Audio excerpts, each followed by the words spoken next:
तो सभी को जय श्री राम। हम इस वीडियो में देखने वाले हैं अरिथमेटिक प्रोग्रेशन, लेकिन ये वीडियो उन्हीं के लिए है जिनको लीनियर इक्वेशन और क्वाड्रेटिक इक्वेशन समझता है अच्छे से।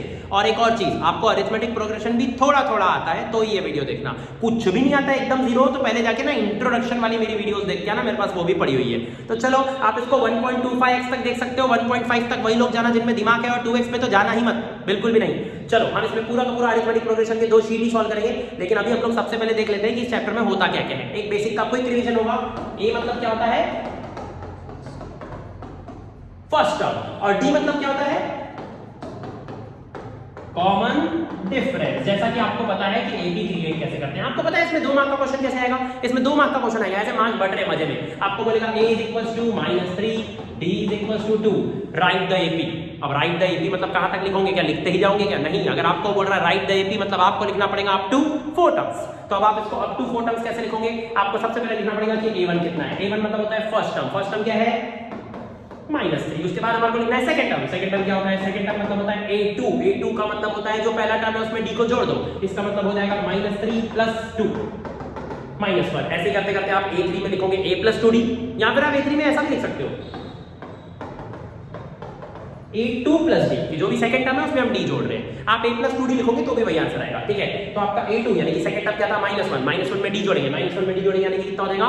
1। और जैसे ही आपकी अब 4 टर्म्स आ जाएंगी तो आपकी 4 टर्म्स क्या आएंगी? अपने मन में बोलो फटाक से, क्या आएंगी वो 4 टर्म्स? -3, -1, 1, 3। उसके बाद आप लोगों को लास्ट में एक स्टेटमेंट लिखना है, देयरफॉर द AP इज, और ये फिर चारों टर्म्स कॉमा कॉमा लगा लिखना है, -3, -1, 1 और 3। बस इसी तरीके से आपको लिखना है। ये तो बहुत ही इजी चीज थी। अब चलो हम देखते हैं कि इस चैप्टर में और भी क्या चीजें हैं।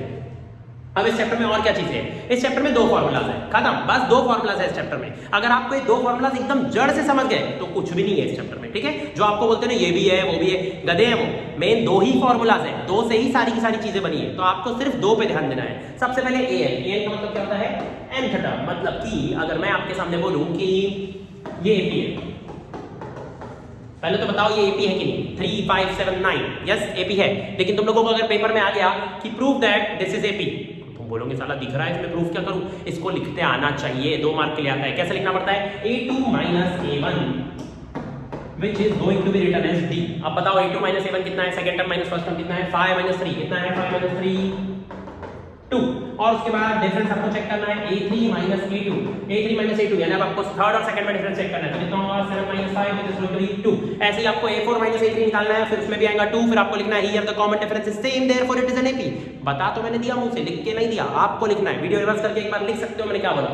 इसके बाद हमारे को इस चैप्टर में जो देखना है, ये तो भाई वार्म अप भी नहीं था, वार्म अप अब जाके चालू हो रहा है इस चैप्टर का, ठीक है। तो अब चालू होता है हमारा an।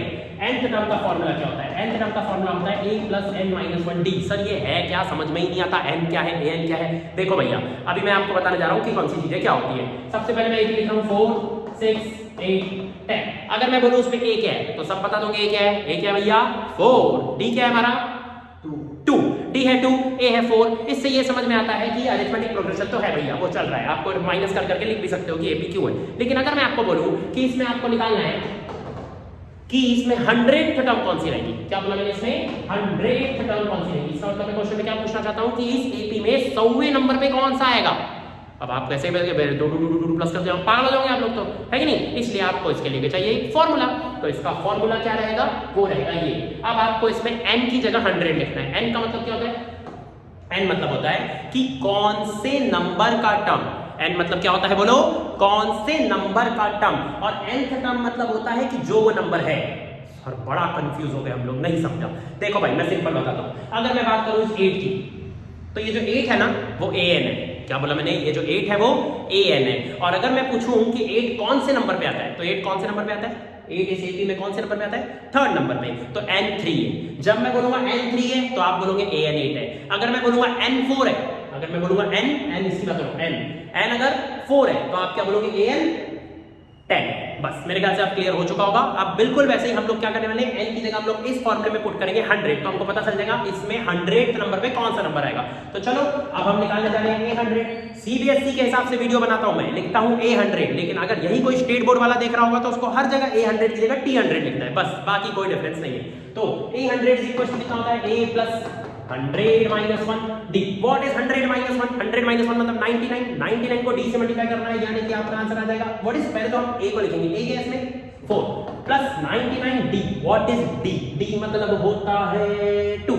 तो चलो इसमें 2 मल्टीप्लाई करेंगे, 99 को 2 से मल्टीप्लाई करेंगे 198, 198 में हम लोग 4 प्लस करेंगे यानी क्या देगा।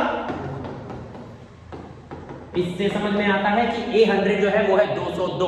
अगर कोई खाली पीली आदमी है तो इसमें 2 2 2 2 2 2 प्लस करना और देखना 100 नंबर पे क्या आएगा, तो सही में आएगा 202।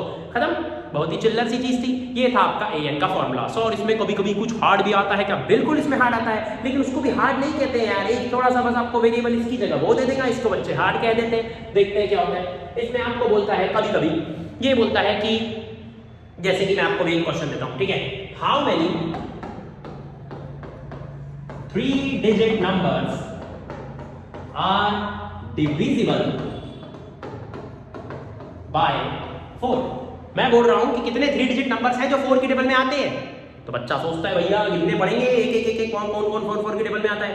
भाई देखो, सबसे पहले तो मैंने आपको हाउ मेनी 3 डिजिट नंबर्स बोला। 3 डिजिट नंबर मतलब मैं आपको ये 4 की टेबल में 4 आता है, 4 की टेबल में 8 आता है, इसकी बात नहीं कर रहा हूं। मैं बोल रहा हूं 4 की टेबल में 64, 68, नहीं, मैं 4 की टेबल में बात कर रहा हूं 100 से। 3 डिजिट नंबर्स। तो अब मुझे क्या लिखना पड़ेगा? सबसे पहला नंबर 100, यानी कि हमारा ये स्टार्ट होगा फ्रॉम 100। इसके बाद 100 के बाद कौन आता है 4 की टेबल में?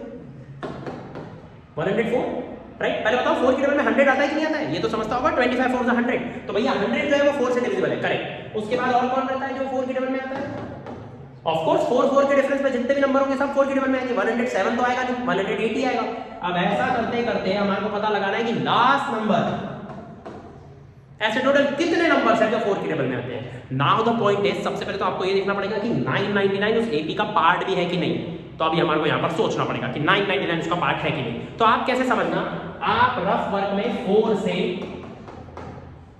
नहीं तो ना 999 को डिवाइड कर देना, देख लेना 4 की टेबल में 999 आता है क्या। वैसे तो आपको पता है नहीं आएगा क्योंकि ऑड नंबर है, बट ये भी देखना कि रिमाइंडर में क्या बचता है। तो 4 2 8 माइनस कर लिया आपका 19, 4 4 16 माइनस के 3, उसके बाद उधर 9, फिर 4 9 36 आएगा। इसका मतलब ये हो जाएगा कि रिमाइंडर में क्या बचा? 3। जो भी रिमाइंडर में बचेगा ना उसको माइनस कर देना। किससे?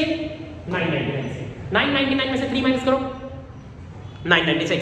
इसका मतलब ये समझ में आता है कि इस एबी में 999 नहीं आएगा, इस एबी में 996 आएगा। 996 सही में 4 की टेबल में आएगा। तो ये पकड़ने की निंजा टेक्निक है। लेकिन सर 996 के बाद 1000 भी तो आएगा, आप 1000 क्यों नहीं ले रहे हो? 1000 क्यों नहीं ले रहा हूं? क्योंकि वो 3 डिजिट नंबर नहीं है, क्योंकि वो 4 डिजिट हो जाएगा। तो बस how many 3 digit numbers which are divisible by 4। तो 4 की टेबल में कौन कौन आता है? सर आपने 4 से तो स्टार्ट किया ही नहीं। 4 से क्यों नहीं स्टार्ट किया? क्योंकि मेरे को 3 डिजिट से ही स्टार्ट करना था, 3 डिजिट पे एंड करना था। अब मैंने सारे नंबर लिख लिया जो 4 की टेबल में आते हैं, डॉट डॉट लगा के लगाए। लेकिन अब हमारे को क्वेश्चन में बोल रहा है हाउ मेनी।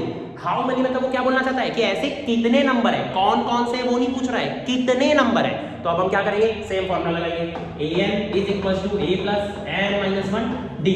तो अब अपने को करना क्या है इस क्वेश्चन में? अपने को पता लगाना है कि ये जो 996 है ये कौन से नंबर पे आता है। देखो पिछली बार मैंने आपको क्वेश्चन उल्टा दिया था। मैंने आपको क्या बोला था कि 100th टर्म पे कौन सा नंबर आता है, और 100th टर्म पे कौन सा नंबर आया था? 100th टर्म पे आपका कौन सा नंबर आया था? वो क्वेश्चन कहां गया अपना? हाँ ये 100th टर्म पे कौन सा नंबर आया था? 100th टर्म पे नंबर आया था 202। इस बार मैं आपको क्वेश्चन उल्टा पूछ रहा हूं। मैं आपको बोल रहा हूं 202 कौन से नंबर पे आएगा, तो आप बोलोगे 100। तो बिल्कुल वैसे ही इस बार मैं आपको पूछ रहा हूं कि इस क्वेश्चन में 996 n की जगह मत पुट कर देना कि 996 टर्म क्या है। नहीं, हम इस इक्वेशन में, हम इस प्रोग्रेशन में 996 टर्म नहीं ढूंढ रहे हैं। हम क्या ढूंढ रहे हैं? हम ढूंढ रहे हैं कि 996 कौन से नंबर पे आता है। मतलब हमारे को ये पता है कि an क्या है, हमको ये पता है कि an क्या है, 996 है। हमको ये पता लगाना है वो कौन से नंबर पे आता है। तो चलो फिर फटाफट काम चालू करते हैं। 4 की टेबल में मतलब d की वैल्यू तो 4 ही हो जाएगी। क्यों d की वैल्यू 4 हो जाएगी भैया? क्यों d की वैल्यू 4 हो जाएगी? दिख ही रहा है डिफरेंस 4 4 4। अब बात करते हैं a क्या है। a सबको पता है कितना है। अब ये 100 इधर जाएगा माइनस में, 996 माइनस 100। अब मैं सॉल्व कर रहा हूं, मतलब मेरे ख्याल से आप खुद ही समझ जाओगे, इतना दिमाग होगा। माइनस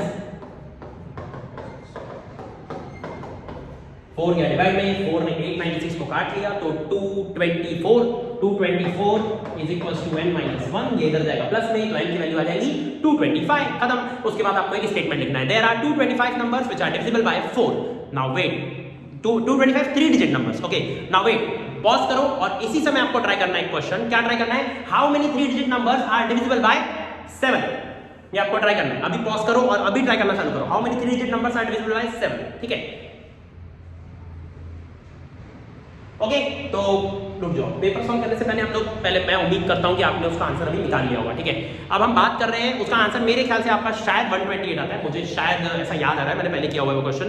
बट अगर आपका जो भी आपका आंसर रहा होगा, आप फिर से लाइव क्लास में टैली कर सकते हो, AI का यूज कर सकते हो आंसर चेक करने के लिए। और देखना पड़ेगा आपको, मैं आपको थोड़ी सी हिंट भी बता दे रहा हूँ, उसमें आपका फर्स्ट टर्म आएगा 105 और लास्ट टर्म आएगा 994।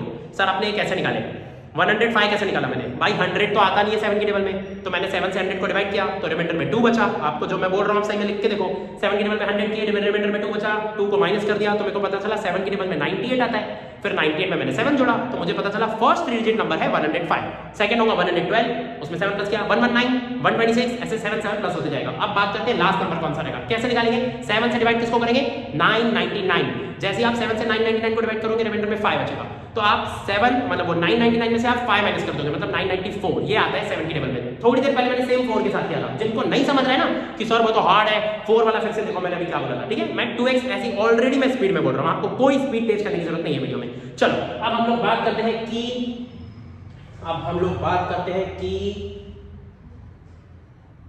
हम उस क्वेश्चन से स्टार्ट करते हैं, ठीक है। नहीं सेकंड, एसएन का एक बार इंट्रोडक्शन कर लेंगे। एसएन क्या होता है? एसएन मतलब होता है सम ऑफ एन टर्म्स। मतलब अगर मैं आपको बोलूं 4 8 नहीं, ये तो 4 का टेबल ही हो जाएगा, 4 10 16 22। चलो जल्दी बताओ इन चारों नंबर का प्लस क्या होता है? भाई जल्दी करो, इसके लिए पॉज नहीं करना पड़ता है, इधर ही करो फटाक से। 4 + 10 14, 14 + 16 30, 30 + 22 52। तो इन सबका सम होता है 52। अब हम लोगों को क्या करना है, हम लोगों को इसका प्लस मैन्युअली नहीं करना है, हम लोगों को इसका फॉर्मूले से आंसर निकालना है। फॉर्मूले से कैसे निकलेगा? अपने को सबसे पहले एसएन का फॉर्मूला सुनना पड़ेगा। क्या होता है एसएन का formula? n/2 2a + n - 1d। जो सो गया है ना वीडियो देखते देखते, ये एंटरटेनमेंट चालू नहीं है, थोड़ा सा ना एनर्जी लाओ अपने अंदर। मैं अकेला नहीं बैठा हूं यहाँ पे तुम्हारे को एनर्जी दिखाने के लिए, बोर्ड तुम्हारा है मेरा नहीं है। चलो तो एसएन का फॉर्मूला लगाएंगे। What is n? n मतलब होता है कितने नंबर है, मुझे बताओ कितने आदमी है वहां पर, कितने आदमी है? 4 आदमी है। तो अब लोग यहाँ पे लिखेंगे 4/2। अब इसके बाद हम लिखेंगे 2a + n - 1d। तो 2a व्हाट इज a मतलब plus n - 1 what is n? 4 4 - 1 into d, what was the difference? तो चलो भाई और बहनों इसको सॉल्व कर लेते हैं, क्या ही दिक्कत है। हम आपको एक सेकंड, मैं उसको Sn लिख रहा हूं ना, अब से मैं उसको Sn नहीं लिखूंगा, मैं उसको लिख रहा हूं S4। क्यों? क्योंकि 4 नंबर का सम हो रहा है। तो चलिए 4/2 अंदर क्या बचेगा? 24 8 + 3 × 6 18। अब 18 + 8 कितना होता है? 18 + 8 कितना होता है? 26। 26 को 2 से मल्टीप्लाई करेंगे, क्या हो जाएगा? 2 × 26। यही 52 हमने प्लस करके भी लाया था, फॉर्मूले से भी वही है। आपको बोलेगा सर प्लस करके निकल रहा था, फार्मूला काय को बनाए? ठीक है भैया, मैं इसमें 100 नंबर लिख लेता हूं और तुमको बोलता हूं व्हाइट के 100 नंबर जोड़ो, तो जोड़ोगे क्या? नहीं, ऑफ कोर्स सीधी सी बात है, तुम लोग S100 का फॉर्मूला लगा लोगे, फट से आंसर आ जाएगा। तो फॉर्मूला तो काम का है। चलो अब हम लोग क्या करेंगे, एक पहले वार्म अप क्वेश्चन सॉल्व करेंगे, जो कि इधर एक डाउट है, वो डाउट सॉल्व करने में ना हम लोग पूरा का पूरा पेपर सॉल्व करेंगे एक एक, ठीक है। चलो तो डाउट बताइए। फर्स्ट टर्म है -4, फर्स्ट टर्म है -4, दूसरी टर्म है -1, -1, फिर 2 2 5।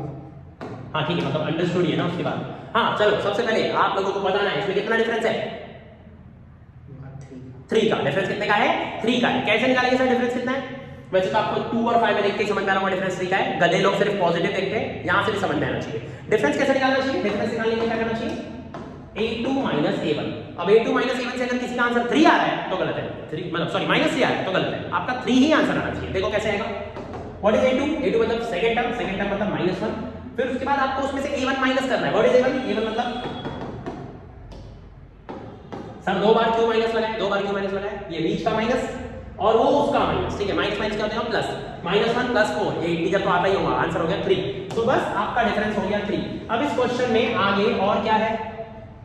an दिया हुआ है x, ओके कोई तो भी एक टर्म है सम x, 2 इन सबका सम दिया हुआ है। इन सबका सम कितना दिया हुआ है? 437। 437। तो भाइयों बहनों हमारे को बताना है व्हाट इज x। तो देखो भैया, सबसे पहले तो मैं ये पता लगाऊंगा कि सम 437 जो आ रहा है वो कितने नंबर्स का सम है। x को फिलहाल छोड़ते हैं, हम पता क्या लगाएंगे अभी? कितने नंबर पे x मतलब 437 का सम आ रहा है। ये क्वेश्चन दिया हुआ है, find the value of x। आप खुद से भी ट्राई कर सकते हो, ठीक है, सब कुछ मैं नहीं बताने लगा हूं। आप पॉज करके बीच बीच में जहां आपको ऐसा लगे कि आप कर सकते हो बिल्कुल ट्राई करो। ऐसे व्हाट इज ऐसे? ऐसे का फॉर्मूला, तो बस ऐसे का फॉर्मूला मैं लगा लूंगा, n की वैल्यू निकल जाएगी। तो तो चलो भैया SN को तो मैं लिख लेता हूँ 437, क्योंकि क्वेश्चन में ऑलरेडी गिवन है कि इन सबका सम जो है वो 437 है, तो लिख लिया मैंने 437 equals to what is n मुझे नहीं पता। कोई अगर n की जगह x लिखेगा ना, चमाड़ मारूंगा मोबाइल से हाथ निकाल के। उसने क्या बोला? उसने बोला कि भैया सबका सम जो है वो 437 है। उसने ऐसा नहीं बोला कि क्या बोलते हैं, उसने ऐसे नहीं बोला कि सीपी में टोटल x टर्म्स है। भाई लास्ट टर्म x है, ऐसे नहीं बोला कि total x number of terms है। नंबर ऑफ टर्म्स हमको नहीं पता बीच में कितने नंबर्स है, तो उसको n ही रहने दो। चलो अब n रहने देंगे, इसी में पुट करते हैं 2 into a what is a? a मतलब -4। मैं वही पुट करके मिटा रहा हूं, आप लोग ऑब्वियसली नेक्स्ट स्टेप में लिखोगे 2 into -4 -8 प्लस n -1 d। फिर से मेरे को n नहीं पता ससरा, उसको छोड़ देते हैं। What is d? d is अभी हमने थोड़ी देर पहले माइनस करके निकाला था, d था 3, तो यहां पर d की जगह लिखते हैं 3। अब बस क्वाड्रेटिक इक्वेशन जाएगा। सर आपको पहले से कैसे पता क्वाड्रेटिक जाएगा? भाई कॉमन सेंस, मेरे को दो जगह n लिख रहे हैं और n और n आपस में कभी ना कभी तो शादी नहीं, n और n आपस में कभी ना कभी तो मल्टीप्लाई होंगे ही। इसका मतलब कॉमन सेंस n स्क्वायर जाने वाला है। चलो सॉल्व करेंगे। तो 2 गया इधर मल्टीप्लाई में, मल्टीप्लाई करते हैं उसको पूरा अच्छे से -8। एक मिनट, n को थोड़ी देर के लिए बाहर ही रखते हैं, पहले अंदर सॉर्ट आउट करते हैं। 3 into n 3n, 3 into -1 -3। Okay, अब ये मल्टीप्लाई अभी भी मल्टीप्लाई नहीं करते हैं। -8 और -3 का ऑपरेशन कितना हो जाएगा? -11। आई होप आपको सब कुछ वीडियो में समझ रहा होगा, नहीं तो बस 10 सेकंड पीछे लो, सब क्लियर हो जाएगा। ठीक है, तो -11 प्लस 3n। अब हम लोग मल्टीप्लाई करेंगे, 2 मत पूछना कहां गया, इधर मल्टीप्लाई हो चुका है। अब ये n इधर मल्टीप्लाई हो रहा है, which is going to be -11n plus 3n square. चलो इस पूरे इक्वेशन को सीधा करते हैं। सबसे पहले मैं लिख रहा हूं 3n स्क्वायर, बाद में लिख रहा हूं -11n और ये 874 इधर आ रहा है माइनस में। तो भाइयों और बहनों अब मुझे बहुत बड़े फैक्टर्स ढूंढने पड़ सकते हैं।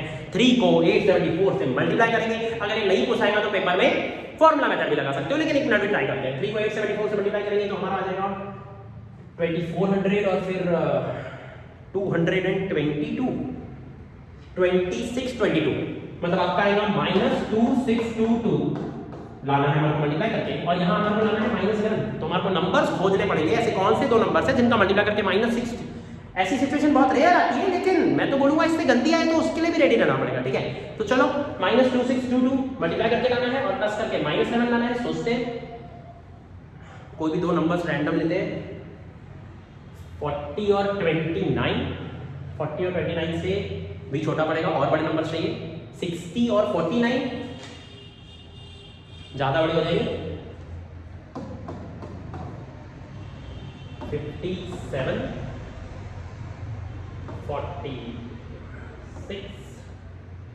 46 might be working। 57 into 46 एक बार करके देखना पड़ेगा। ठीक है, 57 into 46 मेरे ख्याल से शायद कम हो जाएगा, क्योंकि 7 6 42 भी हो रहा है, और 57 minus 46 जो है वो 2622 होता भी है। जानने के लिए देखते रहिए इन्फिनिटी क्लासेस। पहले जल्दी से मल्टीप्लाई करो, करो जल्दी करो। 57 into 46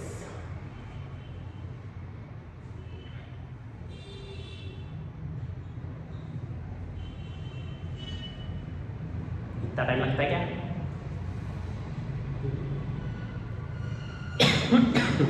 यही है सर, आपने ये कैसे पकड़ लिए कि यही फैक्टर रहेंगे? नहीं, मैं क्वेश्चन पहले से सॉल्व करके नहीं बैठा हूं। ठीक है, ये बता देना भाई बाद में कि जेन्युइन एकदम बंदा ढूंढ लेता है ऐसे फैक्टर। भाई देखो, पहली बात तो ये कोई फ्लेक्स मारने की चीज नहीं है, कोई 2 डिजिट फैक्टर ही ढूंढा हो, 4 डिजिट फैक्टर नहीं ढूंढ लिया। दूसरी बात, ये आपको पेपर में खुद से स्पीड में पता है कैसे ढूंढना है। आप नोटिस करो, मैंने सबसे पहले क्या किया, एक जीरो वाला नंबर ढूंढा उसके आसपास 60 और 49। मैंने एक कोट सुना था, वो कोट ये था, a man catching 2 rabbits at the same time catches neither. क्या बोला मैंने? A man catching 2 rabbits at the same time catches neither. मतलब अगर आप 2 रैबिट्स एक साथ पकड़ रहे हो तो आप किसी को भी नहीं पकड़ पाओगे, इसलिए पहले एक को पकड़ो फिर दूसरे को पकड़ो। अगर आप दोनों को एक साथ पकड़ने दौड़ोगे कोई पकड़ में नहीं आएगा। बस सेम चीज, मैंने पहले 11 को पकड़ा।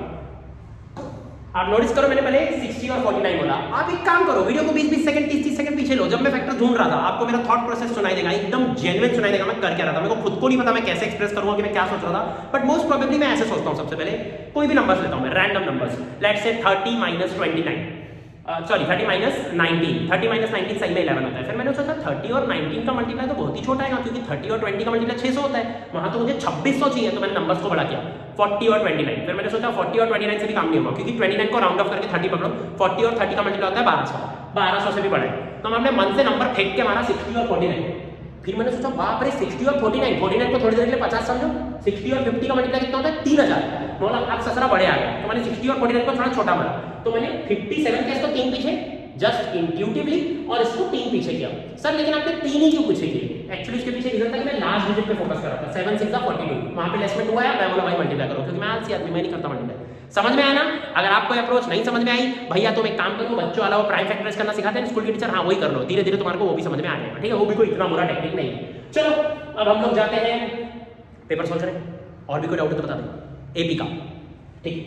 चलो भाई और बहनों, तो थोड़ा सा हो सकता है आपको व्हाइट स्क्रीन की वजह से अभी मैं काला नजर आ रहा होगा, पर मैं गोरा आदमी हूं, ठीक है? आपको थोड़ा, हाँ चलो इधर ध्यान दो अभी। तो चलो यहाँ पर है the next term of an AP is √6, √24, √54। अगर नजर नहीं आ रहा होगा बराबर तो मैंने बोल दिया हूं। अब आपको इसमें नेक्स्ट टर्म फाइंड करना है। पहला टर्म क्या है?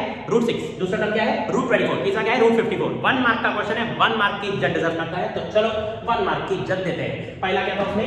√6, √24, √54। मुझे फाइंड करना है इसकी नेक्स्ट टर्म। सबसे पहले तो एपी को सीधा करना पड़ेगा। √6 को मैं सेम टू सेम रख रहा हूं। नेक्स्ट टर्म क्या है? √24, ये तो मेरी a1 थी। a2, what is second term? Second term क्या है? √24, व्हाट इज √24? √24 को तोड़ेंगे पकड़ के सारे को, क्या हो जाएगा? 4 × 6, ये 4 6 का 24 ही होता है ना। अब 4 को रूट के बाहर निकालो, क्या हो जाएगा यहाँ पर? 2√6। अब भैया फर्स्ट टर्म क्या था? √6, सेकंड टर्म क्या है? 2√6। मैं सोच नहीं रहा ना, खुद ही प्रेडिक्शन आ रही है, थर्ड टर्म होगी 3√6, क्योंकि उसमें खुद बोला है एपी होगा, इसका मतलब √6, 2√6 तो 3√6 ही होगा। फिर भी एक ट्राई मार लेते हैं, क्या है? √54, ये है हमारा थर्ड टर्म। स्टेट बोर्ड वालों अगर तुमने A3 लिखे, मैं मारूंगा पकड़ के, बोर्ड्स का टाइम है, T3 लिखो थर्ड टर्म, तो उसके बाद क्या आएगा? √54, उसको हम लिखेंगे √9 × 6, √9 × 6 मतलब 9 का रूट बाहर आ जाएगा 3। और जिसको ये ही नहीं आता जाके 9वीं क्लास पास करो, तो ये √6, 2√6, 3√6, तो I can predict the next term is 4√6। नहीं दिया यार ऑप्शन में कोई भी 4√6, तो एक काम करते हैं, क्वेश्चन क्या था? मतलब हमारे को क्या लेना है नेक्स्ट टर्म? 4√6। 4√6 को ना वो उल्टे वाले रूट में कन्वर्ट करो, ताकि समझ में आए कि किससे मैच कर रहा है। भाई 4√6 को मैं ऐसे लिख सकता हूं क्या? किसी को नहीं समझ रहा होगा तो पता नहीं, क्या मैं 4√6 को ऐसे लिख सकता हूं? कुछ गलत तो नहीं किया? 4 को मैंने लिख दिया √16, भाई √16 4 ही तो होता है, और इनटू का √6 जैसे का वैसा, √16 × √6, 16 6 होता है 96, रूट के अंदर आ गया 96, ई ससरा √96। मतलब आपको कलर हो सकता है मेरा अभी क्लियर नहीं दिख रहा व्हाइट कलर पे, बट थोड़ा सा अपना भी ब्रेन एक्टिव रखो और अपना ऐसे नोटबुक पेन रखो तो समझते आते जाएगा। √96 है आंसर। अगर आप चाहो तो उसको तोड़ के भी देख सकते हो, 16 × 6, फिर 16 रूट के बाहर आ जाएगा तो आ जाएगा 4√6। चलिए 1 मार्क का क्वेश्चन है, 1 मार्क की इज्जत देते हैं, आगे बढ़ते हैं। अब आता है हमारा second question, the 11th term of the AP. आपको इस एपी में ढूंढना है 11th term. Okay okay okay okay okay, there is a fact. देखो देखो देखो, थोड़ा सा ट्विस्ट है क्वेश्चन में। 11th term from the end. इस क्वेश्चन में आपको पीछे से 11th टर्म बताना है, सीधे से 11th टर्म नहीं बताना है, पीछे से 11th टर्म बताना है। डांस नहीं कर रहा हूं, ध्यान दो। तो अभी देखो अपना एपी सबसे पहले लिखना पड़ेगा, अपना एपी क्या है? 10 7 4 और ऐसे डॉट डॉट करके लिखा हुआ है -62। हमारे को पीछे से 11th टर्म ढूंढना है, टेंशन मत लो। जब भी पीछे से 11th टर्म ढूंढना रहता है ना, एपी को ही उल्टा कर देना, एपी को ही उल्टा कर दोगे, फिर सीधे से 11th टर्म निकालना, हो गया, ठीक है? चलो लेट्स रिवर्स द एपी, ऐसा लिखना भी, लेट्स रिवर्स द एपी। अपनी इंग्लिश लिख के आना पेपर में, बोर्ड्स में। ऐसा मत सोचना कि मार्क्स कटते हैं, नहीं कटते। एपी में इंग्लिश के मार्क्स नहीं कटते। आप है ना, let's take the AP from the back side, ऐसा भी लिख के आ गए ना तो भी मार्क नहीं कटते। मैथमेटिकली मिस्टेक मत करके आना बस। चलो अब अपने को लेना है -62। अब तुम ही बताओ, अगर मैं उल्टे से एपी को लूंगा, देखो सीधे से क्या होगा? 3 3 कम हो रहे थे, उल्टे से क्या होगा? 3 3 बढ़ेंगे। तो -62 में अगर 3 बढ़ेगा, अगर आप -65 बोल रहे हो तो फिर से चमाट खाने वाली सिचुएशन आ चुकी है। -62 को आपको 3 बढ़ाना है, मतलब क्या होगा? समझ में आ रहा है ना? क्योंकि 3 बढ़ेगा मतलब माइनस में कम होएगा, और 3 बढ़ाओ। अब आपको ऐसे में ढूंढनी है 11th टर्म, सिंपल। लगाओ A11 का फॉर्मूला, मैं तो बोलूंगा वीडियो पॉज करके कभी खुद भी कर लिया करो। 11 इसका फॉर्मूला क्या है? A + 10D। जैसे कि आप जानते हो 11 - 1D यानी कि 10D। What is A? -62 + 10D, 10 × 3 30, -62 + 30 -32। मैं नहीं कर रहा सॉल्व, -32 क्योंकि MCQ है तो डायरेक्ट टिक मारेंगे, -32। ये है ऑप्शन बी। कॉन्फिडेंस होना चाहिए अपने ऊपर, ठीक है? चलिए अब थर्ड पे आते हैं हम लोग। थर्ड क्वेश्चन है हमारा, फिर से 11th टर्म यार। ये पक्का कोई हिंदू नहीं पेपर बनाया है, क्योंकि ये शगुन का 1 डाल रहा है, 10 के साथ 11 रुपए का शगुन होता है ना। तो 11th टर्म इज -5, फिर -5/2, फिर 0। अरे यार इसमें भी 11वीं टर्म ढूंढनी है, चलो ढूंढते हैं। तो क्या है हमारा एपी? -5 -5/2 0 5/2 ऐसा लिखा हुआ है। एक बार चेक कर लेते हैं ये लिखा क्या। इसमें 11th टर्म ढूंढना है, चलो यार ढूंढ लेते हैं। व्हाट इज 11th टर्म, बोलो formula. a plus 10 what is a minus 5 plus 10 into d, what is d। एक सेकंड, व्हाट इज d मुझे पता ही नहीं है d कितना है, राइट। तो d निकालने के लिए सबसे पहले ना एक्चुअली सॉल्व करना चाहिए था, अभी मैं अभी कर लेता हूं। मेरे ख्याल से सबको पता ही होगा कि डिफरेंस कैसे निकालते हैं। सेकंड से फर्स्ट को माइनस करते हैं, -5/2 से हमारे को माइनस कर रहा है -5, तो 2 बार माइनस आएगा। अब ये जिन लोगों ने ऐसा सोचा कि हाँ कपिल सर सॉल्व कर रहे हैं, कुछ तो भी लिख रहे हैं, हमको समझा तो ठीक, वीडियो पूरा समझ गया, बोल देंगे हम लोग क्लास में। भाई पूरा मतलब पूरा समझना चाहिए। ये समझा मैंने क्या किया, सेकंड टर्म से फर्स्ट टर्म को माइनस किया, -5/2 माइनस वो बीच का माइनस, ये वाला माइनस, 2 वाला माइनस एक साथ आ गया, ठीक है। माइनस नेक्स्ट क्या हो जाएगा, प्लस, मतलब -5/2 प्लस 5। अगर आपको कुछ नहीं समझ रहा है उसको क्रॉस मल्टीप्लाई करो। मैं तो वैसे डायरेक्ट बोलना चाहूंगा कि 5 में से 5 का आधा गया तो 5 का आधा बचेगा, इसका मतलब फाइनल आंसर जो आपका आएगा वो आएगा 5/2। आप क्रॉस मल्टीप्लाई करके देख लो 5/2, और मैंने भी क्या बोला किसी को समझा किसी को नहीं समझा पता नहीं, 5/2 आपका आंसर आएगा। इसको सॉल्व कर लो आप, क्रॉस मल्टीप्लाई कर लो, ठीक है। तो 5/2 आपका आंसर है। यहाँ पे मैं पुट करने जा रहा हूँ 5/2, 2 ने 10 को काट दिया, कितना आ गया 5, 5 5 25, 25 माइनस 5 20, 20 ऑप्शन बी 20, ठीक है। कभी भी कॉन्फिडेंस रखना, एक बार सॉल्व किया ना, मेरे को कॉन्फिडेंस है मैं सही हूं, बात खत्म। दूसरी एक और इंपॉर्टेंट बात, लास्ट में पेपर चेक करने के लिए भी टाइम निकालना। कॉन्फिडेंस पहले रखना और लास्ट में अपने ऊपर शक भी करना, थोड़ा थोड़ा एक बार चेक भी कर लेना, उतना टाइम बचाना। और हाँ, अवेयर रहना, कॉन्फिडेंस ऐसे हवे में मत रखना, अवेयर रहना। सॉल्व करते समय सिर्फ सॉल्व करना, ऐसा नहीं होना चाहिए सॉल्व करते समय तुम कुछ दूसरा सोच रहे हो, नहीं, उसी में ही सीधी मिस्टेक होती है, ठीक है। चलो अब हम लोग आगे बढ़ते हैं। फोर्थ क्वेश्चन अब आ चुकी है इंग्लिश। तो मुझे नहीं पता आपको समझ रहा है कि नहीं, बट मैं स्क्रीन से जानबूझ के बाहर हो जा रहा हूं ताकि आपको अच्छे से दिखे। आप चाहो तो इसको जूम भी कर सकते हो, YouTube के फीचर्स अवेलेबल हैं आपके पास। तो चलिए, if Sn is the sum of first n terms and nth term is given by an, then the formula of an is equal to Sn minus 1। तो ये जो फार्मूला है जो वहां पे भी लिखा हुआ था, ये फार्मूला ट्रू होता है हमेशा। क्यों? देखो भाई मेरी बात ध्यान से सुनना। अगर मैं आपको बोल रहा हूं कि sum of 6 terms minus sum of 5 terms, क्या बोला मैंने, sum of 6 terms minus sum of 5 terms, तो इसका आंसर पता है क्या आएगा, 6th टर्म। सर ऐसा क्यों? कुछ समझ में आ रहा होगा तो एकदम कॉमन सेंस है भैया। देखो भैया S6 का मतलब क्या होता है, 6 टर्म्स का सम। S5 का मतलब क्या होता है, 5 टर्म्स का सम। तो अगर मैं 6 टर्म्स के सम में से शुरू के 5 टर्म्स के सम माइनस कर दूंगा तो छठवां सम बच जाएगा, छठवां टर्म बच जाएगा। समझा क्या पक्का भैया? अगर मैं बोल रहा हूं S3 माइनस S2, इससे क्या समझ में आता है? S3 का मतलब क्या होता है, 3 टर्म्स, और S2 का मतलब क्या होता है, 2 टर्म्स। तो अगर आप 3 टर्म्स यानी कि पूरी तीनों टर्म्स में से क्या माइनस कर रहे हो, S2 मतलब शुरू की 2 आप माइनस कर रहे हो, तो क्या बचेगी, 3rd टर्म। तो S3 माइनस S2 का आंसर क्या रहेगा, 3rd टर्म। अब तुम खुद नोटिस करो ये फॉर्मूला वर्क कर रहा है ना, मतलब यहाँ पे अगर 3 है तो यहाँ पे भी 3 आ रहा है, और यहाँ पे 3 से कम आ रहा है 2, वहां पे नोटिस करो यहाँ पे n है तो वहां n से कम आ रहा है, और यहाँ पे देखो ये n सेम है, मतलब S वाला और A वाला सेम है। वो फॉर्मूला समझ में आ रहा है? जिसको यकीन नहीं हो रहा, एक काम करो, वहां n की जगह कुछ भी पुट करके देख लो। लेट्स से आप n की जगह पुट कर रहे हो 8, यहाँ पे n की जगह पुट करो 8, तो वहां पे 8 माइनस 1 कितना होगा, 7।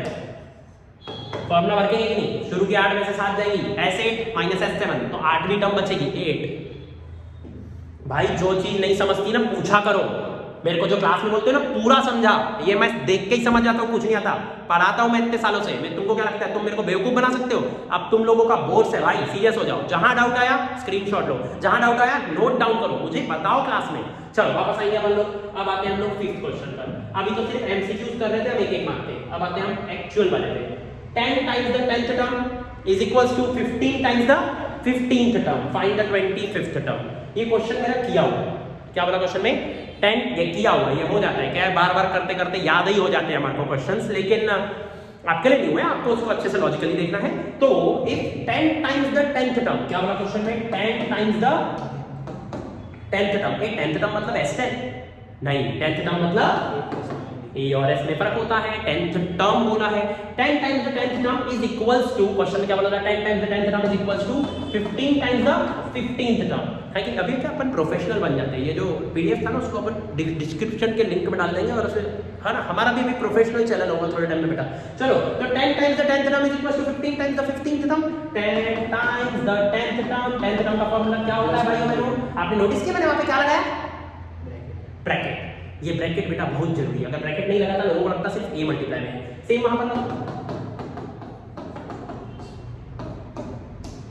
सॉल्व करते करते मैं भूल ही गया फाइंड क्या करना था। फाइंड करना था इस क्वेश्चन में 25th term.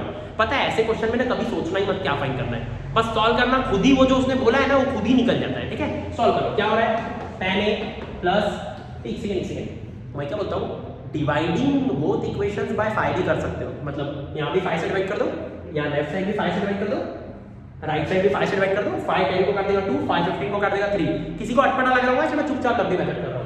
tan a plus 90b is equals to 15a plus 15 into 14 will be आपका 210। ठीक है, तो बस अब इसको आपको सॉल्व करना है। 15a minus 10a will be 5a, ये इधर क्या माइनस में, तो आपका क्या हो जाएगा 90d minus 210d मतलब minus 120d। ठीक है, अब क्योंकि अपन ने वो याद है 5 से डिवाइड होकर कट रहा था तो काटे नहीं थे, तो आप 5 को डिवाइड में भेजना पड़ रहा है। और यही अगर हमें पहले 5 डिवाइड में भेज दे रहे थे कोई टेंशन नहीं रहती, अभी भेज देते हैं 5 को डिवाइड में। ये 5 इधर क्या डिवाइड में, 5 अगर 120 को काटेगा तो कितना आंसर आएगा 24। पता है मैं 5 से कभी काटता नहीं हूँ, कभी नहीं काटता। पता है क्या करता हूँ, ऊपर भी डबल करता हूँ नीचे भी डबल करता हूँ। 120 का डबल 240, 5 का डबल 10, 240 अपॉन 10 24। समझा क्या, हमेशा 5 के डिवाइड में मैं डबल करता हूँ क्योंकि नीचे 10 आ जाता है तो मजा आ जाता है डिवाइड करने में। तो अब यहाँ पर क्या आ जाएगा अपना, यहाँ पर आ जाएगा 24d, तो यहाँ पर नेगेटिव 24d आ रहा है ना, यहाँ पे नेगेटिव 24d आ रहा है ना, तो मैं क्या कर रहा हूँ यहाँ पे नेगेटिव 24d आ रहा है ना, उसको उधर पॉजिटिव में भेज रहा हूँ। जिसको नहीं समझा भाई ले 10 सेकंड पीछे ध्यान से देख, फिर से बुलवा मेरे से। a plus 24d is equals to 0। अब मुझे बताओ a plus 24d क्या होता है, 25th टर्म। और यही तो क्वेश्चन में पूछा था, क्या क्वेश्चन में पूछा था 25th टर्म निकालो, तो लिख दो भैया 25th टर्म कितनी है, 0 है। सर आपको कैसे पता 0 है, क्योंकि a plus 24d मतलब क्या होता है, ये 825 का फॉर्मूला क्या होगा, यही तो होगा, और इसको हमने 0 ला लिया है। अब जिसको नहीं समझा प्लीज पीछे लो, अच्छे से देखो। चलो आगे बढ़ते हैं अपन लोग, एक और क्वेश्चन सॉल्व करेंगे। Question number 6, sum of n terms दिया हुआ है 3n square plus 5n, find the 16th term. क्या बोला, फाइंड द 16th टर्म। अब आपको सम ऑफ n टर्म्स कितना दिया हुआ है 3n स्क्वायर प्लस 5n, और फाइंड क्या करने बोला 16th टर्म। अब लोग सोचते हैं n की जगह 16 पुट करके निकाल दो, बेटा उसने s16 नहीं पूछा है, उसने क्वेश्चन में क्या बोला है 16th टर्म, मतलब वो आपसे पूछ रहा है a16। अब सर कैसे निकालेंगे a16, डोंट वरी, सबसे पहले तो मैं आपको बताऊंगा लंबा तरीका, क्योंकि आप लोगों को मेहनत ही करना सिखाना है। सबसे पहले s1 कितना होगा भैया, n की जगह 1 पुट कर दो। जो 1 मिनट यहाँ पे जो sn का फॉर्मूला लगा के इसको ट्राई कर रहे थे भाई, ऐसे क्वेश्चन जब sn गिवन हो तो sn का फॉर्मूला मत लगाया करो, चुपचाप बस उसमें पुट कर दिया करो। अब बताओ भैया यहाँ क्या आएगा, n का स्क्वायर मतलब 1 का स्क्वायर 1, 1 3 जा 3, 5 1 जा 5, तो sn की वैल्यू कितनी आ गई 8। सच में समझा, what is the meaning of s1, what is the meaning of s1, first term का सम, यानी a। अगर आपको s1 8 मिल गया है इसका मतलब फर्स्ट टर्म भी 8 ही होगी, क्योंकि s1 का मतलब क्या होता है पहली टर्म का सम। अब मतलब अकेली वही, तो बस वही a जो a रहेगा वही s1 रहेगा। अब हमारे को निकालना है s2 कैसे निकालेंगे, उसी में 2 पुट कर दो, पुट करो यहाँ पे a, मैं डायरेक्ट कर रहा हूँ तुमको शो करना पड़ेगा। 2 का स्क्वायर 4, 4 3 जा 12, 12 मेरे भेजे में, उसके बाद 5 2 जा 10, और फिर वो 12 जो भेजे में था उसको जोड़ के 22। भाई समझ रहे हैं ना, ठीक। s2 आ गया 22। अब बच्चा बोलेगा 16th टर्म निकालनी है, ये पंचायत कर रहा है 1 और 2 निकाल के, डोंट वरी। अब ये हमारा s1 और s2 निकला है। अब पहले बताओ इस बात का जवाब, s2 माइनस s1 कितना होगा। अगर किसी ने d बोला, फिर से मैं बता दे रहा हूं, ठीक है ना, अब भी घर आऊंगा तुम्हारी ऑटो करा के आऊंगा और अच्छे से समझाऊंगा। s2 माइनस s1 d नहीं होता है, s2 माइनस s1 a2 होता है। सर लिख क्या रहे हो, कुछ नहीं समझ रहा भाई, वीडियो ही बंद कर दे, नहीं समझ रहा बंद कर दे, कुछ नहीं पढ़ा तूने साल भर। s2 माइनस s1 a2 अब भी मैंने वीडियो में 2 मिनट पहले बताया, वो एक एमसीक्यू चौथा वाला जो इस पेपर का था उसी में बताया। तो s2 माइनस s1 का मतलब क्या होता है, 2 टर्म्स का सम माइनस पहले टर्म का सम। तो 2 में से अगर आप पहला माइनस करोगे तो दूसरा बचेगा ना, s2। देखो ऐसे भी समझा सकता हूं उसको मैं। s2 का मतलब क्या होता है, s2 का मतलब क्या होता है सम ऑफ a1 प्लस a2।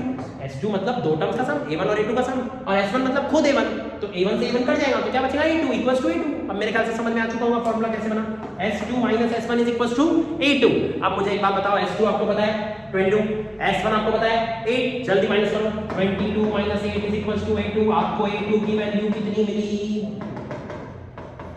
तो a2 की वैल्यू मिल चुकी है आपको 14। मैं भी सांस ले लेता हूं, रुक जाओ, पानी वाली क्या।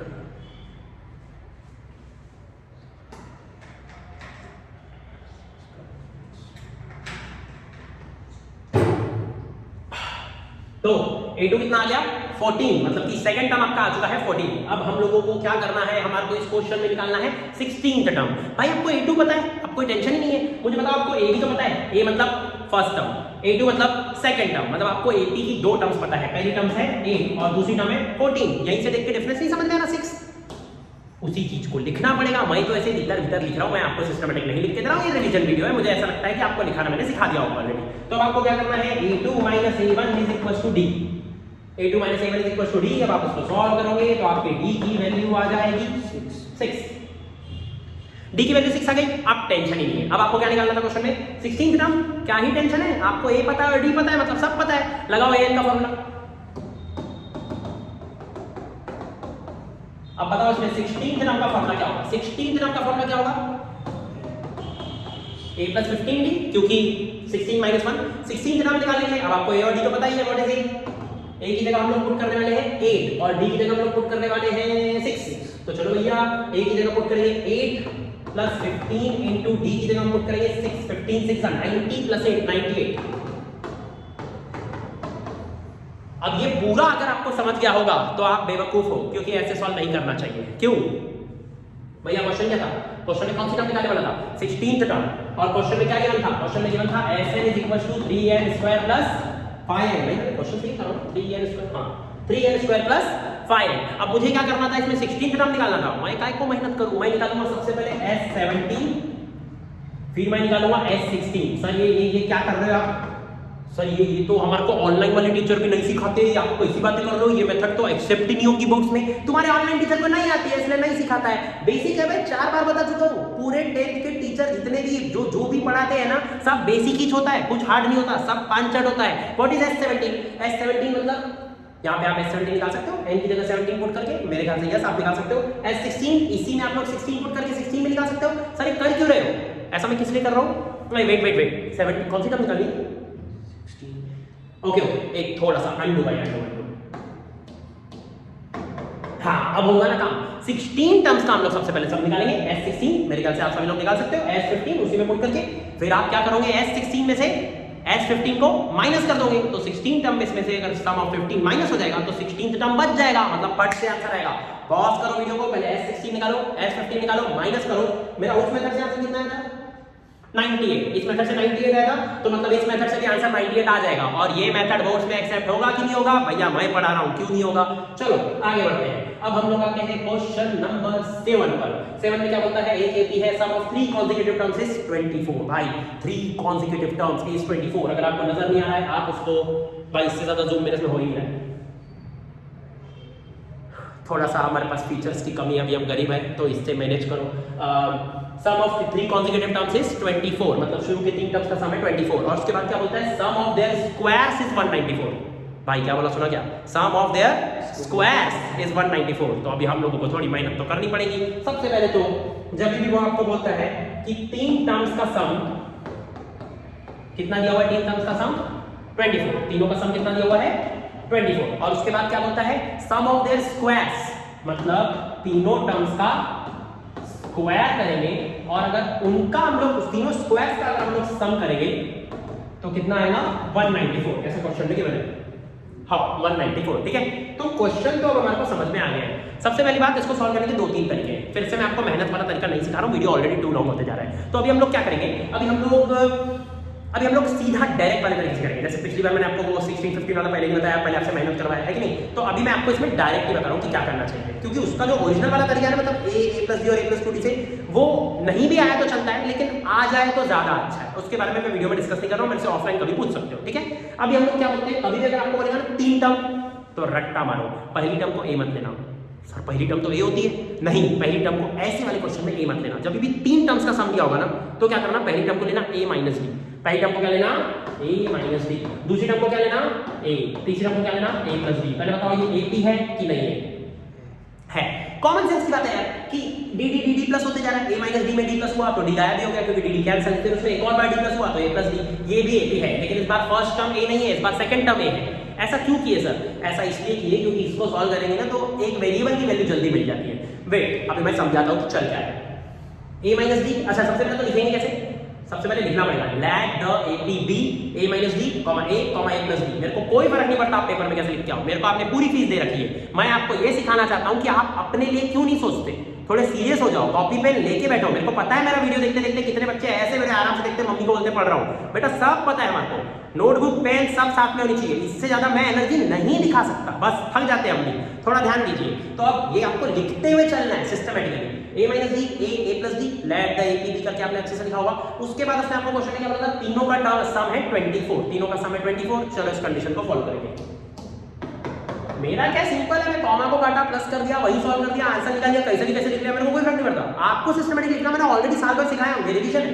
तो a minus d a plus D, तीनों का सम कितना होगा, तीनों का सम होगा 24। This is already given in the question, d से डी कैंसिल हो जाएगा, a plus a 3a 3a equals to 24, 3 का डिवाइड में a इक्वल्स टू 24 अपॉन 3 मतलब a इक्वल्स टू 8। ठीक है, a इक्वल्स टू 8। आगे बढ़ते हैं। सर a इक्वल्स टू 8 निकल गया मतलब फर्स्ट टर्म 8 है? नहीं, इस बार फर्स्ट टर्म 8 नहीं है, इस बार a सेकंड टर्म है। जैसा कि मैंने आपको कहा था कि जो a2 है वो इस बार सेकंड टर्म है, ये a जो है वो सेकंड टर्म है। आपकी फर्स्ट टर्म एक्चुअली क्या है, a minus D, third term क्या है, a plus D, first term a minus D a plus D और बीच में है a, मतलब ये आपकी सेकंड टर्म निकली है 8। ठीक है, अब एक सेकंड, हमारा तो d तो निकला ही, कैसे सॉल्व करें भाई। क्वेश्चन में एक और चीज गिवन थी कि तीनों के स्क्वायर्स का सम 194 है, जो कि सुन के ही डर लगता है, देखते क्या ही डरावना है। तो तीनों के स्क्वायर्स का सम, तीनों के स्क्वायर्स का सम मतलब first term second term third term तीनों का स्क्वायर करो। फर्स्ट टर्म क्या है, मारो स्क्वायर, प्लस सेकंड टर्म क्या है, थर्ड टर्म क्या है, मारे स्क्वायर। नहीं हम नहीं करते मेहनत, ठीक है, रुकते हैं पहले। एक ही वैल्यू गिवन है, व्हाट इज एक, पहले तो आप पूरे का सम कितना है 194, एक ही जगह पुट कर दो 8 प्लस 64। हाँ ठीक है 60, ठीक है। यहाँ क्या होगा, we have no choice but to solve, करेंगे ही क्या, 64 या माइनस में 194 में से 64 माइनस होगा तो कितना आ जाएगा 130। तो यहाँ पर आ चुका है 130। हालांकि मैं यहाँ पे नहीं a square minus b square भी नहीं लगा सकता क्योंकि बीच में प्लस है, चुपचाप a minus b whole square का फॉर्मूला लगा देते, इतना भी कौन सा डरावना ही है। यहाँ आपका मैंने क्या लिखा था 8 माइनस d का होल स्क्वायर। उम्मीद करता हूं कि आप लोग लीनियर इक्वेशन क्वाड्रेटिक इक्वेशन ढंग से पढ़ के होंगे, आपको a minus b whole square का फॉर्मूला पता होगा। अगर यहाँ पे भी कोई सोच रहा है 64 माइनस d स्क्वायर, क्लास में आना तो अलग से चिल्लाऊंगा, 64 माइनस डी स्क्वायर नहीं आएगा। यहाँ पर क्या आएगा 64 minus 16d plus D square. सच बता, समझ रहे हैं क्या लिखा मैंने, a माइनस b का whole square a square minus 2ab plus b square, same ही है। a प्लस b का whole square a square plus 2ab plus b square क्या होगा 64 plus 16d plus d square is equal to 130। चलो निकाल लेते हैं वैल्यू, d स्क्वायर और d स्क्वायर प्लस हो गया 2d स्क्वायर 16d कैंसिल, 64 होता है 128 या माइनस में 130 में से 128 माइनस हो गया तो बचा 2, d square equals to 1, therefore d is equals to, बोल d इक्वल्स टू, तू घर बैठे बैठे 1 बोल रहा है, तेरे को छोड़ूंगा नहीं मैं, d इक्वल्स टू 1 नहीं आएगा, d इक्वल्स टू 1 के साथ और अब d की दो वैल्यू है तो ap कैसे निकालेंगे, क्योंकि क्वेश्चन में d निकालने नहीं बोला है, क्वेश्चन में क्या बोला है find the numbers, find the ap कैसे फाइंड करोगे, सिंपल सी बात है यार। अब ap भी 2 बनेंगे है कि नहीं, तो सबसे पहले हम d को 1 कंसीडर करेंगे। a कितना था 8, हमारा फर्स्ट टर्म क्या है बता, फर्स्ट टर्म क्या है a नहीं, फर्स्ट टर्म क्या था a minus d, second term क्या है a, थर्ड टर्म क्या है a plus d, सबसे पहले वहां पे लिखना if d इक्वल्स टू 1, क्या लिखना if, d plus ठीक है, d इक्वल्स टू 1 के हिसाब से क्या आएगा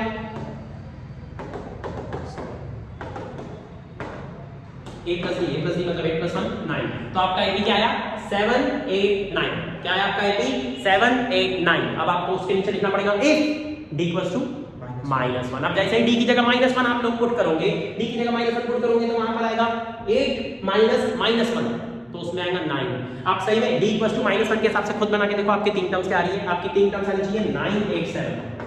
सर वही तो आई, वही नहीं आई, क्यों वही नहीं आई, पहले क्या आई 7 8 9, अभी क्या आई 9 8 7, दोनों में फर्क है भाई, बहुत फर्क है। तो आपको स्टेटमेंट में भी लिखना है द टर्म्स आर आइदर 7 8 9 और 9 8 7, ऐसे करके दोनों लिख के आना, 3 में से 2 मार्क मिलेगा अगर एक लिख के और दूसरा भूल गए तो। 100 का ख्वाब ही रह जाएगा, 99 आ जाएंगे, थोड़ा बुरा लगेगा, ठीक है, हर्ट होता है जब किसी को सब आता है और ऐसी सिली मिस्टेक करके आता है तो हर्ट तो होता है। तो चलिए नेक्स्ट पे आते हैं, find the sum of 51 terms whose second and third terms are given. मेरे को ऐसा लग रहा है कि ये भी मेरा किया हुआ है, 51 टर्म्स का सम निकालना है, और कौन कौन सी टर्म्स गिवन है, सेकंड टर्म और थर्ड टर्म। यार इसमें ना अभी आप लोग दो तरीके से कर सकते हो, एक तो आप a3 का फॉर्मूला लगा लो a + 2d, और a2 का फॉर्मूला लगा लोगे तो a + 2 - 1d यानी कि a + 1d यानी कि a + d। जो मैंने बोला नहीं समझाऊंगा, वीडियो को वापस बैक लो और सुनो मैंने अभी जस्ट क्या बोला। इसको सॉल्व करोगे तो आपका आंसर आ जाएगा d की वैल्यू 4 आएगी, लेकिन एक कॉमन सेंस भी है d की वैल्यू 4 निकालने का। सही बोल रहा हूँ? थर्ड टर्म में से सेकंड टर्म माइनस करेंगे, जैसे सेकंड टर्म में से फर्स्ट माइनस करते हैं तो d आता है, थर्ड से सेकंड माइनस करेंगे तो भी d आएगा। डायरेक्ट भी समझ में आ रहा है, 18 - 14 है कि एक AP है, उसमें आपको फर्स्ट टर्म नहीं पता, सेकंड आपको पता है कि 14 है, थर्ड आपको पता है कि 18 है, तो यहाँ डिफरेंस अगर 4 का है तो सब जगह 4 का ही होगा, d = 4 कॉमन सेंस। अगर किसी को कॉमन सेंस नहीं समझ रहा है, एक्चुअली समझ रहा है तो भी फार्मूला लगा के भी करो, फार्मूला लगा के भी करो, a3 का फार्मूला a + 2d। पेपर में फार्मूला लगा के नहीं करना है, ऐसे डायरेक्ट कर सकते हो, बट ऐसे ही बोल रहा हूँ करो जस्ट फॉर फन।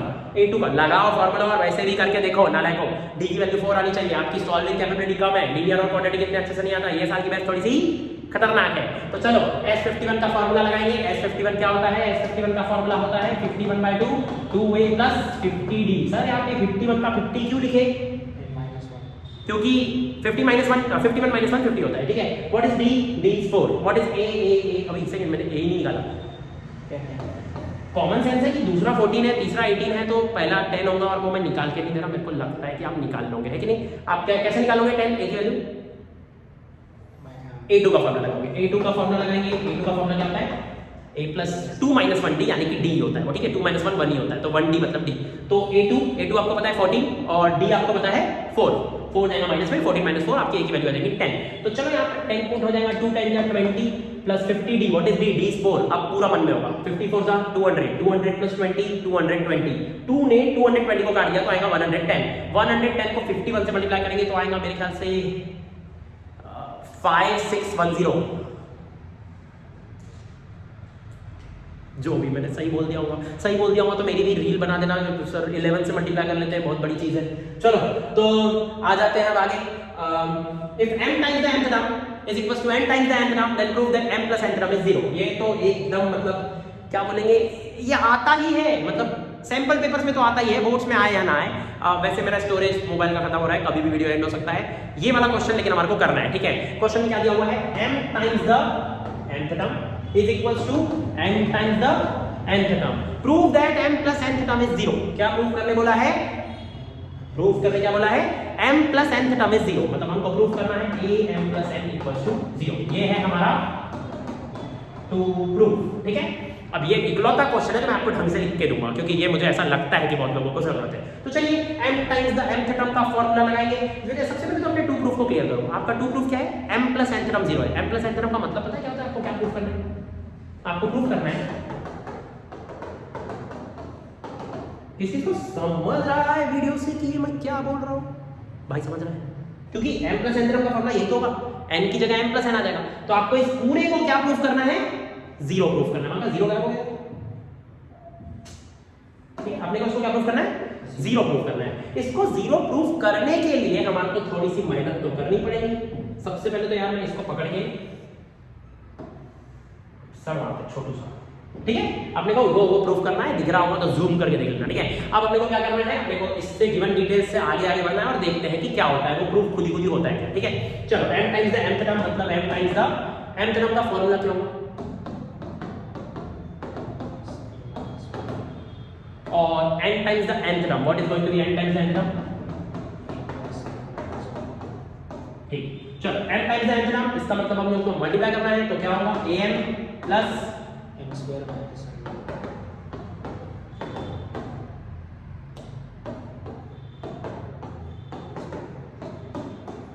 - मुझे ऐसा लग रहा है कि आपको समझ रहा होगा, है ना, राइट। मैंने ना m को इधर मल्टीप्लाई किया तो d से नहीं किया, मैंने सीधा वो अंदर वाले से ही मल्टीप्लाई कर दिया, d को बाहर का बाहर ही रखा, मतलब m से जाके m² हो गया, m1 से जाके m हो गया, और d अभी मल्टीप्लाई होना अभी भी बाकी है, पहले भी बाकी था, अभी भी d को मैंने बाहर ही रखा, ठीक है। सर आप इसको कैसे समझ गए कि d को अंदर मल्टीप्लाई नहीं करना है, हालांकि मुझे इसको इसका आंसर याद है, मैं 1000 बार निकाल सकता हूँ इसका आंसर, लेकिन जो पहली बार सॉल्व करता है वो भी निकाल सकता है, लॉजिक होना चाहिए, मेमोरी नहीं। मैं मेमोरी मेरे पास इसलिए है क्योंकि मैं बोर हो गया अभी कर करके, लेकिन आप लोगों के लिए अगर फर्स्ट टाइम लॉजिक लगाना है तो कैसे लगाओगे, आप देखो टू प्रूव में आपको दिख रहा है d कॉमन है, मतलब वो जो मैंने इसे छोटू सा करके लिखा हूं, जो आपका टू प्रूव है वो पता है ना a plus m plus n minus 1d दिख रहा है ना, वो टू प्रूव में आपका d कॉमन है, टू प्रूव में आपका डी कॉमन निकला हुआ है, तो अगर आपका डी कॉमन निकला हुआ है इससे क्या समझ में आता है, डी कॉमन निकला इसका मतलब ये समझ में आता है कि ये जो भी आप सॉल्व कर रहे हो इसमें भी आपको डी को कॉमन ही रखना चाहिए। अगर आप डी को कॉमन ही रखोगे तो ज्यादा फायदे में रहोगे, क्योंकि वहां टू प्रूफ में भी डी कॉमन है। ऐसे देख के समझ में आता है, ये होता है लॉजिक। चलो अब सबको एक टर्म पे लेके आते हैं, सबको ने एक साइड पे लेके आते हैं। देखिए लेके आओ भाई, क्या हो रहा है, am minus an, I hope समझ रहा हो। हाँ, जिसकी वेरिएबल की अंडरस्टैंडिंग कमजोर है, ज्यादा इस क्वेश्चन का लोड मत लेना, छोड़ के आना है। तो किसी सबका गोल तो 100 होगा नहीं, यस, लेकिन जिन लोगों का गोल है एक्चुअली स्कोर करना, वो प्लीज ध्यान से सुनो। am माइनस an प्लस यहाँ पर क्या होगा, m स्क्वायर माइनस m, अब d, और ये क्या होगा, ये क्या होगा, minus n square minus n d equals to 0। I hope सबको समझ गया हो, मैंने सबको एक तरफ ला लिया हो। अब ये am माइनस an में से क्या कॉमन बचेगा, प्लस। इसमें क्या होगा, इसमें आपका d इधर भी है, d इधर भी है, निकालो d को होल कॉमन, क्या हो गया, m स्क्वायर माइनस m। अब ये इंपॉर्टेंट है, minus n square plus n, क्या बोला मैंने, minus n square plus n d equals to 0। सच में समझा गया क्या क्या मैंने, ये d और ये d को क्या कर दिया, होल कॉमन उस साइड निकाल दिया, ठीक है। अब किसी को लग रहा है प्लस n क्यों लिख लिए सर, आपने तो गलती कर दी है, कमेंट करके बताओ भाई गलती नहीं किया मैंने, ये माइनस अंदर गया तो माइनस प्लस n हुआ है, ठीक है। चलो भाई, और मैंने हो गया आपका m square minus n square. What is m square minus n square, आप लोगों को ये आइडेंटिटी पता है क्या, a square minus b square की आइडेंटिटी क्या होती है, हाँ 9वीं कक्षा में पढ़े थे, 8वीं में भी पढ़े थे, है कि नहीं। m square minus a square की आइडेंटिटी लगाएंगे अभी हम लोग, प्लस क्या होगा, m स्क्वायर यानी कि m प्लस n, और दूसरा क्या रहेगा, m माइनस n। सर ये आपने जो किया ना, ये स्टेप हमको नहीं समझी, अभी ऐसा मेरे को मत बोलना, ये वीडियो को वापस देखना 2 बार घुमा के, लेकिन समझना मैंने m square minus n square की जगह लिखा हूं m plus n minus n, m plus n m minus n। क्या होता है m plus n m minus n, m square minus n square, मतलब मैंने इन दोनों का जुगाड़ कर दिया, लेकिन इन दोनों का बाकी है, किन दोनों का बाकी है, माइनस m, ये जिनको मैंने सर्कल किया हूं, मैंने इनको अभी तक लिखा हो क्या, नहीं, माइनस m और प्लस n को मैंने इधर नहीं लिखा हूं, नोटबुक और पेन हाथ में होनी चाहिए, माइनस m और प्लस n को मैं एज इट इज ही रख रहा हूं, कोई लो चलो, ठीक है, d इक्वल्स टू 0। चलो आगे बढ़ते हैं, अब क्या होगा, plus m plus n, m minus n। चलिए अब हम एक चीज करेंगे, वहां पर क्या करना है पता है, माइनस m प्लस n है ना, देख मैं क्या लिख रहा हूं,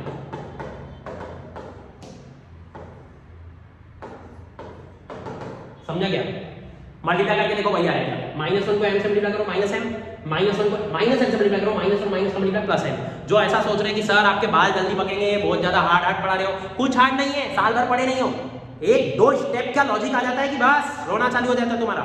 वीडियो वापस देखो, ढंग से समझो, नोट डाउन करो, ऐसा नहीं कि आधा समझा और आधा छोड़ दिया, मैं बता रहा हूँ, चिल्ला दूंगा, बोर्ड्स है, आई एम वेरी सीरियस। तो m minus n, m minus n, m minus n, नजर आ रहा है m माइनस n तीन जगह, पहले इन दोनों में से कॉमन निकालते हैं, बच्चों की तरह काम करते हैं, ठीक है। यहाँ पर क्या होगा, क्या होगा, m माइनस n निकल गया अभी कॉमन, क्या बचेगा, ब्रैकेट के बाहर क्या बचेगा, मतलब सेकंड ब्रैकेट में क्या बचेगा, m माइनस n तो कॉमन निकल गया, अंदर क्या बचेगा, m प्लस n, और क्या बचेगा, माइनस 2, और ये d जैसे का वैसा। आई होप ये सभी लोगों को समझा हो कि मैंने इस स्टेप में एक्चुअली क्या किया। इससे तो कोई छेड़ा-छेड़ी किया नहीं, लेकिन मैंने क्या किया, यहाँ पर m माइनस n 2 बार था, तो मैंने उसको m माइनस n को 2 बार का एक बार कॉमन निकाल दिया, और ये जो बचा हुआ पार्ट था उसको एक दूसरे ब्रैकेट में रख लिया, और d को बस जैसा था वैसा। चलो अब m माइनस n आपको फिर से 2 जगह नजर आ रहा है, तो मैं क्या करूंगा, m माइनस n को फिर से एक और बार कॉमन निकालूंगा। क्या होगा, m माइनस n को कॉमन निकालूंगा तो अंदर क्या बचेगा,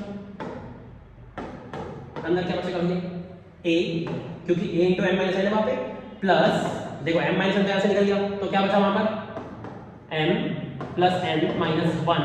now the most important thing, ये जो d है मैंने सही लिखा होगा, मतलब सही लिखा होगा, नहीं होगा, क्या गलती क्या हूं, ये d जो है वो एक्चुअली a के साथ मल्टीप्लाई में नहीं है, तो यहाँ पर क्या करना पड़ेगा मेरे को, d जो है वो पहले लिखना पड़ेगा और ब्रैकेट बाद में क्लोज करना पड़ेगा, क्योंकि d सिर्फ इसके साथ मल्टीप्लाई है। ध्यान दो भाइयों बहनों, ये d कभी भी a के साथ रिश्ता नहीं, ये रिश्ता कुछ नहीं कहलाता है, ये d सिर्फ इसके साथ ही मल्टीप्लाई में था, तो ये d अभी भी इसी के साथ मल्टीप्लाई में रहेगा, a के साथ उसका कोई लेना देना नहीं है। अब मुझे बताओ, 2 नंबर्स का मल्टीप्लाई 0 आता है, अगर आपने मेरी क्वाड्रेटिक की वीडियो नहीं देखी ना, लिटरली मत आओ, ये सही में मत देखो ये सब। मुझे बताओ, अगर 2 नंबर्स का मल्टीप्लाई 0 होता है, हम फैक्टराइजेशन में पढ़ते हैं, तो या तो ये 0 है या तो ये 0 है। सबको पता है कि 2 नंबर्स का मल्टीप्लाई 0 है, तो या तो पहला 0 है तो दूसरा 0। तो भाई और बहनों, अब यहां पर क्या प्रूफ हो गया, m इक्वल्स टू n, और सेकंड प्रूफ क्या हो गया, a plus m plus n minus 1d 0।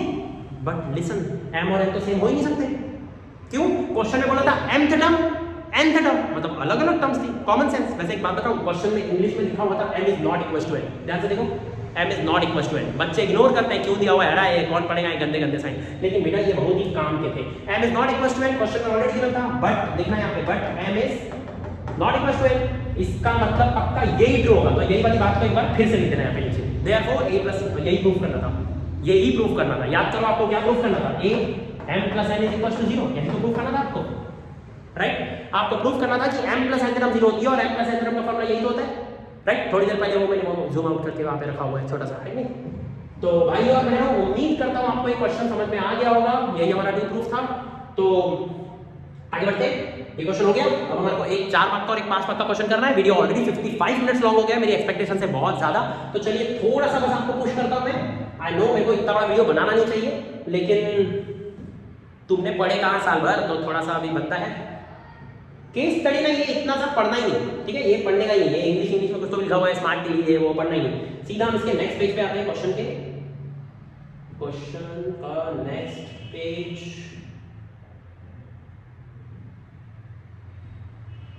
हाँ, ये है आपका क्वेश्चन पेपर।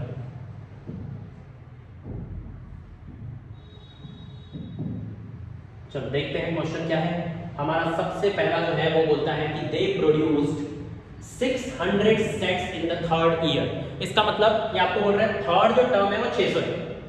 अरे कोई टीवी मैन्युफैक्चरिंग की कंपनी है, उसने क्या करी है थर्ड ईयर में, मतलब तीसरे साल में, बेटा S3 नहीं बोल रहे हैं, थर्ड ईयर, सिर्फ तीसरे साल में, तीसरे साल में उसने 600 टीवी के सेट बनाई है। बड़ी कंपनी है, 6 नहीं हो, इतनी भी नहीं है, ठीक है, 600 सेट है। इसमें थर्ड ईयर उसका कंप्लीट हुआ और 7th ईयर में कितने बनाई है 700 सेट। अभी समझ में तो आ गया, थर्ड में 600, 7th में 700, मतलब 25 बढ़ रहा होगा, 25 नहीं, 600 से 700 होने में उसको 4 साल लगे, थर्ड से 7th तक गया ना, तो 100 बढ़ने में 4 साल लगे, तो हाँ समझ में आ रहा है। लेकिन नहीं, बच्चों को तो हम लोग फार्मूले से बताएंगे, क्योंकि बच्चों को बड़ा फार्मूले से लिख के ही समझता है ना। चलो ठीक है, फार्मूले से करेंगे। थर्ड टर्म कितनी दी हुई है 600, 7वीं टर्म कितनी दी हुई है 700। मैं क्यों करूं, तुम करो, ना लायको, यहाँ डी की वैल्यू निकालो, A3 का फॉर्मूला लगाओ, वीडियो पॉज करो, ना लायको ऑलरेडी बहुत लॉन्ग होते जा रहा है। तो A3 600, A7 700 सॉल्व करोगे, आपका D = 25 आ जाएगा। उसके बाद A की वैल्यू भी निकल जाएगी। A की वैल्यू आपकी आएंगी 550 मेरे ख्याल से, क्योंकि 25 पीछे हो गया ना, 550। ए निकालो जल्दी, देखो मेरा आंसर सही आएगा नहीं। तो बस अब हम लोग आगे बढ़ेंगे। इसके बाद इसमें क्वेश्चन में पूछा गया, हाँ पूछा गया, मैंने तो पढ़ा ही नहीं। Find an increase in the production every year. क्या पूछा, find an increase in the production every year. इसका मतलब क्वेश्चन क्या पूछ रहा है, D, find an increase in the production, हर साल कितना इंक्रीज हो रहा है 25, हर टर्म में 25 बढ़ रहा है ना, खत्म। अब आगे बढ़ते हैं सेकंड क्वेश्चन। सेकंड क्वेश्चन में बोला है they produce 600 sets in third and 700 in the seventh. अबे वही बात है, repeat bar time pass. Assuming that the production increases uniformly every year, in which year production is 1000। ओ भाई लास्ट लाइन इंग्लिश में पूछ लिया भाई, खतरनाक। देखो क्या बोलता है कि in which year the production is 1000, मतलब वो आपको बोल रहा है बताओ कौन से साल में हम टीवी बनाएंगे 1000, कितने साल, मतलब ऐसा कौन सा साल रहेगा जब हम लोगों की टीवी प्रोडक्शन 1000 पहुंच जाएगी। तो देखो भाई, हम लोगों ने थर्ड ईयर में बनाए 600, 7th ईयर में बनाए 700, ठीक है। अब आपको क्या बोल रहा है कौन से ईयर में 1000 बनेंगी। वैसे तो मैं पैटर्न पकड़ रहा हूं, थर्ड में 600, 7th पे 700, तो देखो 4 आगे, तो यहाँ पक्का आएगा 800। समझ रहे क्या पैटर्न। और 15th वाला देखो 4 और आगे किया तो क्या आएगा 900, तो 19th पे क्या आएगा 1000। इसका मतलब इसका आंसर है 19 ईयर्स, ठीक है। ये था हमारा देसी जुगाड़, लेकिन आपको ऐसा नहीं करना है, आपको सॉल्व करना है। अभी आपने ए और डी की वैल्यूज निकाल के रखे हो, एमआरआई सही में 585 है, जो मैंने बोला नहीं निकाला है, ठीक है। चलो 585 होगी, तुक्का मारते हैं, ठीक है। और डी की वैल्यू कितनी थी 25, डी की 25 पे तो हम लोग श्योर है, बराबर। तो चलो हम निकालते हैं वो अपना क्या बोलते हैं एपी का फॉर्मूला लगाते हैं। अब कोई बोलेगा सर ये फॉर्मूले से कैसे निकलेगा। देखो यार, हमको पता है कि हमारे को 1000वें साल का नहीं निकालना है, तो एन की जगह 1000 मत लिख देना।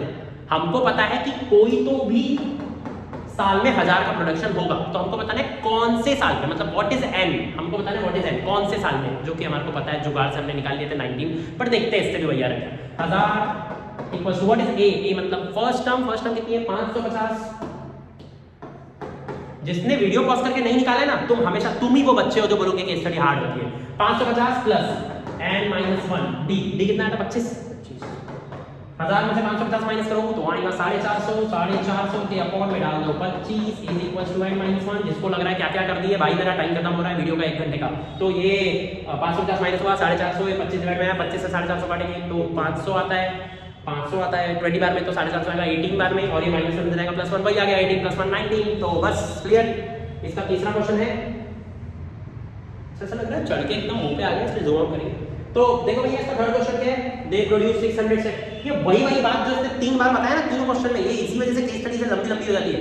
तो बस आपको बताना है कि find the production in 10th year. क्या बोलता है आपको, find the production in 10th year. भाई 10वें ईयर का प्रोडक्शन बताना है पूरे के पूरे 2 मार्क के लिए, आपको बस 8n निकालना है। 10th ईयर पूछा है ना आपको, बताइए ये क्वेश्चन को मैं थोड़ा सा ना लाइक बच्चों को बेवकूफ बनाने के लिए मैं यहाँ पे बताया कि क्या कर लेता, 10th ईयर नहीं देता, मैं रहता find the production in 10 years.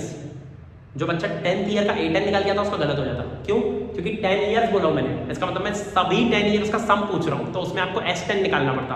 लेकिन ये इजी पीजी आदमी है, इसने 10th ईयर बोला, इसमें आपको 8n ही निकालना है, ठीक है, ये तो चिल्लर है, तुम निकालो मैं नहीं निकाला। इसका सेकंड वाला क्वेश्चन जो है ये हाँ आ गया, find the total production in 7 years. 7 years, 7th term नहीं निकालना है, इस बार आपको क्या निकालना है S7, और इसमें कोई लिखा है दे प्रोड्यूस 600 सेट्स। अबे जब हम निकाल के बैठे हैं A और D इसके हिसाब से, हर क्वेश्चन में वही लाइन लिख के ये क्या डराना चाहता है आपको, क्या ये है तुम्हारा CBSE, ये दाम है CBSE के पेपर से। चलो आगे बढ़ते हैं, अब हम देखते हैं इसका लास्ट सवाल। मुझे पता नहीं आपको कितना अच्छे से दिख रहा है, इसलिए मैं जूम इन कर दे रहा हूँ। The sum of first 3 terms is 18। पता नहीं क्वेश्चन सॉल्व हो पाएगा नहीं, मेरा स्टोरेज फुल हो रहा है। तो सम ऑफ फर्स्ट 3 टर्म्स इज 18। ये भाई अभी मैंने बताया था कि जब भी फर्स्ट 3 टर्म्स बोलेगा तो क्या करना,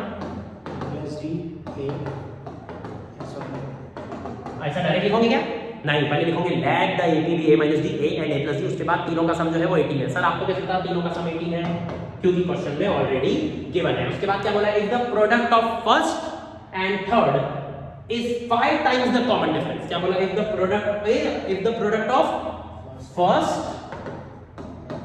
एंड फर्स्ट का प्रोडक्ट किसके साथ करना है, third, is equals to 5 times the common difference 5D। भाई वो मैंने 5 लिखा हुआ, ऐसे मत बोलना, ठीक है। तो चलो भाई और बहनों, A - D को A + D से मल्टीप्लाई करेंगे तो ये आपका हो जाएगा A² - D² is to 5D। पर यार मजा नहीं आ रहा है, क्योंकि यहाँ पे A और D दो अननोन है। रुक जाओ, पहले ऊपर वाला इक्वेशन ना वहां से A निकाल लो, D से D कैंसिल हो रहा है, -D और +D। अब क्या होगा, A + A 3A equals to Virat Kohli, मतलब 18, 3A इक्वल्स टू 18, A क्या डिवाइड में, सॉरी 3 क्या डिवाइड में, A is equals to 18/3, A is equals to 6, 6 का स्क्वायर 36।